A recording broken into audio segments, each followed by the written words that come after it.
2022년 3월 28일 월요일 열린비전교회 새벽기도에 오신 여러분을 주님의 이름으로 환영합니다. 오늘 이 아침 우리가 함께 나눌 말씀은 구약성경 레위기 16장 1절로 10절입니다. 레위기 16장 1절부터 10절까지의 말씀입니다. 이 시간 제가 봉독하겠습니다. 아론의 두 아들이 여호와 앞에 나아가다가 죽은 후에 여호와께서 모세에게 말씀하시니라. 여호와께서 모세에게 이르시되 내 형 아론에게 이르라. 성소에 휘장한 법궤 위 속죄소 앞에 아무 때나 들어오지 말라. 그리하여 죽지 않도록 하라. 이는 내가 구름 가운데에서 속죄소 위에 나타남이니라.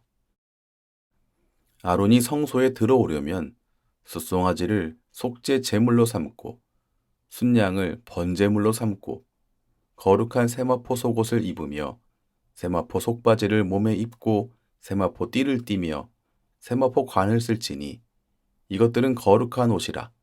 물로 그의 몸을 씻고 입을 것이며 이스라엘 자손의 회중에게서 속죄 제물로 삼기 위하여 순염소 2마리와 번제물로 삼기 위하여 순양 1마리를 가져갈지니라.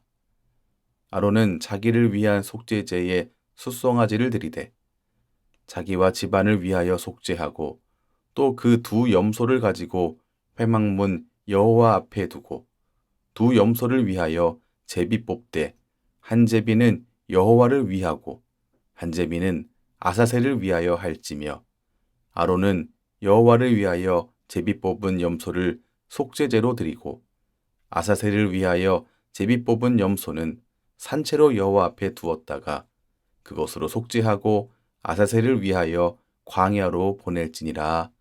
아멘. 오늘 본문은 이스라엘의 시간 중에 가장 거룩하고 중요한 대속죄일에 대한 규례를 다루고 있습니다. 대제사장은 1년에 단 하루 지성소에 들어가서 백성들의 해결되지 못한 죄를 속하고 1년 동안 쌓여있던 성소의 부정결을 해결하기 위해 제사를 드렸습니다. 하지만 대제사장이라고 해서 아무렇게나 하나님 앞에 나아갈 수는 없었습니다. 자기 방식대로 나아갈 수 없었습니다. 오늘 1절에서 아론의 두 아들이 여호와 앞에 나아가다가 죽은 사건을 말하는데요.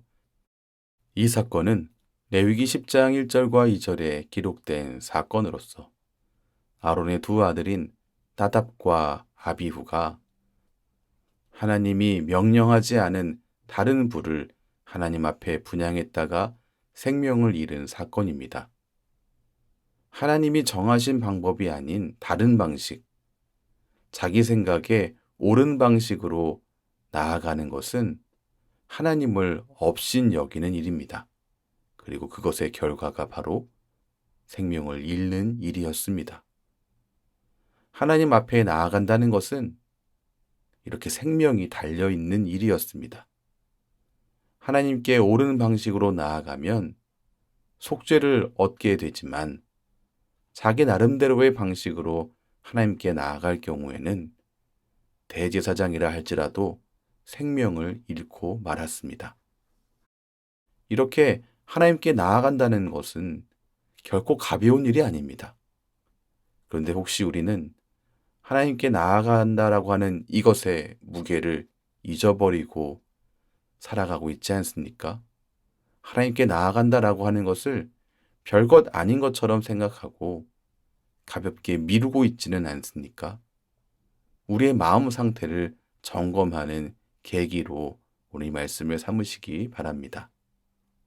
하나님 앞에 나아가기 위해서는 씻음과 입음이 필요했습니다. 이스라엘 백성의 죄를 씻기 위해 나아가는 대제사장은 먼저 자신을 씻어야 했습니다. 대제사장이라 할지라도 자신의 죄의 문제를 해결할 수 없는 연약한 인간이기 때문입니다. 그래서 거룩한 의식을 치르기 전에 가장 먼저 자신을 위한 속죄 제물과 번제물을 준비해서 바친 것이었습니다. 또한 지성소에 들어가기 전에 화려한 대제사장의 복장은 모두 벗고 완전히 흰색의 세마포 옷을 입어야 했습니다. 대제사장이 백성들 앞에 설 때 화려한 복장을 입었던 것은 하나님을 대표하기에 그 복장을 입고 공적인 임무를 수행했던 것입니다.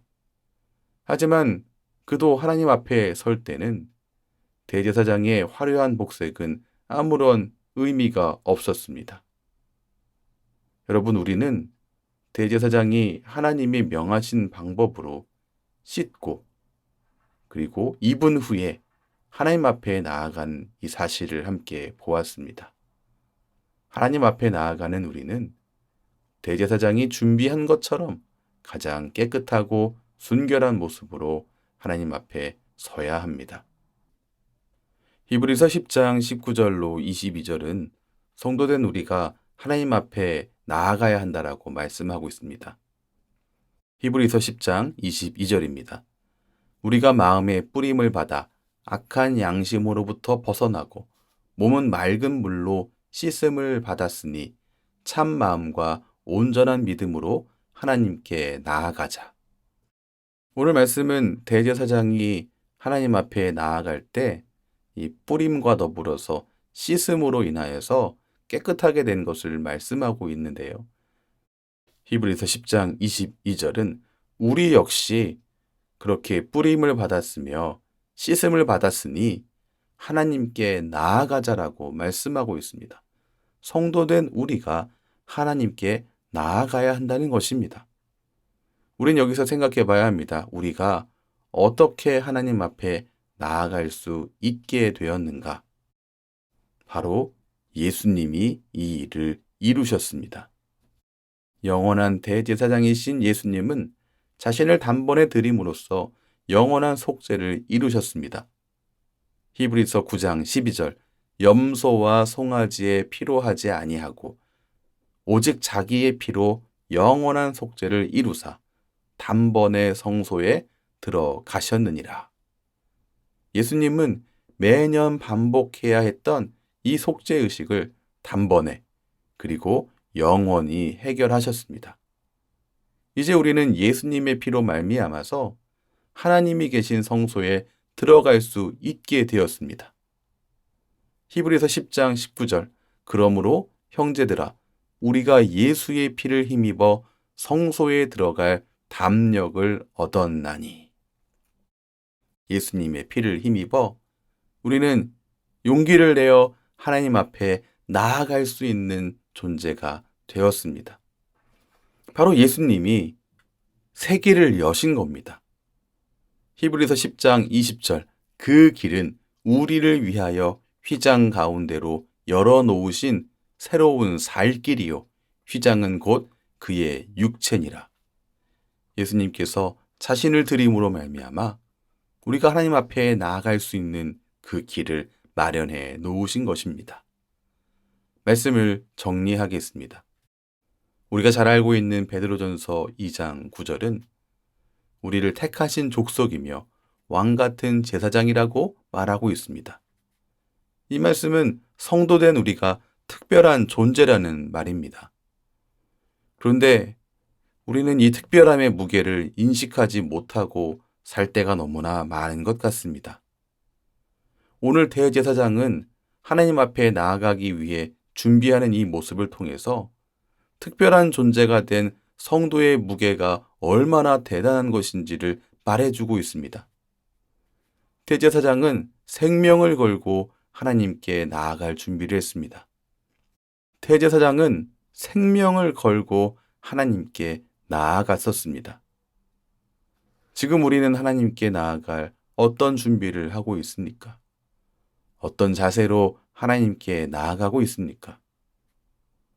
대제사장에게 일어났던 일이 지금 일어나고 있지는 않지만 그가 가졌던 그 무게는 성도된 우리가 인식하며 살아야 되지 않겠습니까? 그럴 필요가 우리에게 있지 않겠습니까?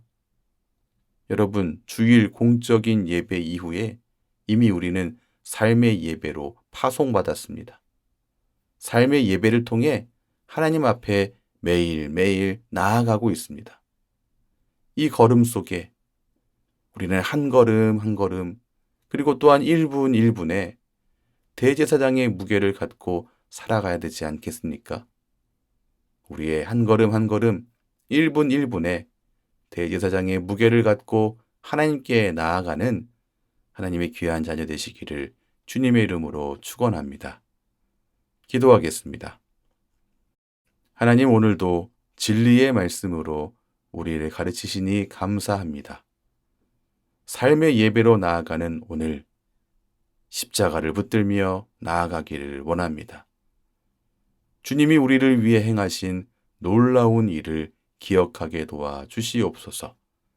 하나님 앞에 나아가는 우리가 그 무게를 가벼이 여기지 않도록 우리를 깨어있게 도와 주시옵소서. 오늘 하루도 주님께 올려드리며 예수님 이름으로 기도합니다. 아멘. 우리 주 예수 그리스도의 크신 은혜와 하나님 아버지의 무한하신 사랑과 성령 하나님의 인도하심이 오늘도 주님을 의지하여 나아가는 하나님의 백성들에게 충만하게 넘치시길 축원하옵나이다. 아멘.